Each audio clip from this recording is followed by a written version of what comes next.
Bad choices.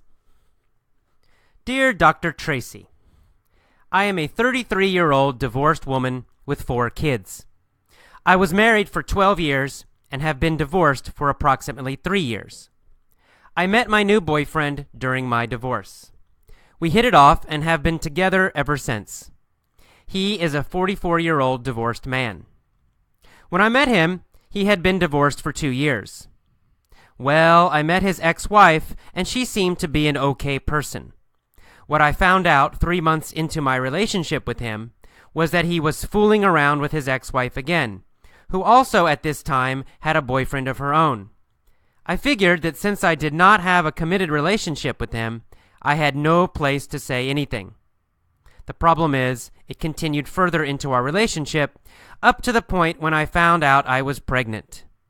At the same time, I found out that he and his ex-wife planned to go to his family reunion together.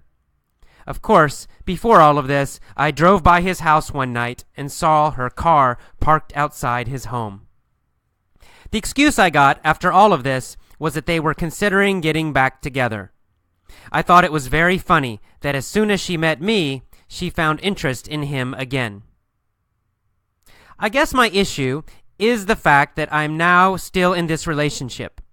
I have brought a child into this nonsense, and I hate the fact that he keeps in contact with her. My boyfriend has taken responsibility for her son from a previous relationship. His excuse for having so much contact with his ex-wife is because of that boy. I know this is not true, but I have no real proof otherwise. I have also dealt with him taking women to hotels, and my gut tells me it was her, but he promises it was not her. I have tried to get over all the cheating. I know that she is very close to his family, and I also know that his family does not like me because I stand up for myself. I guess the bottom line is knowing how much contact his ex-wife has with him and the fact that he knows that I can't stand her. Am I in a weird relationship with a man that wants to have his cake and eat it too? Or am I being paranoid and need to just trust him when he says he does not want her?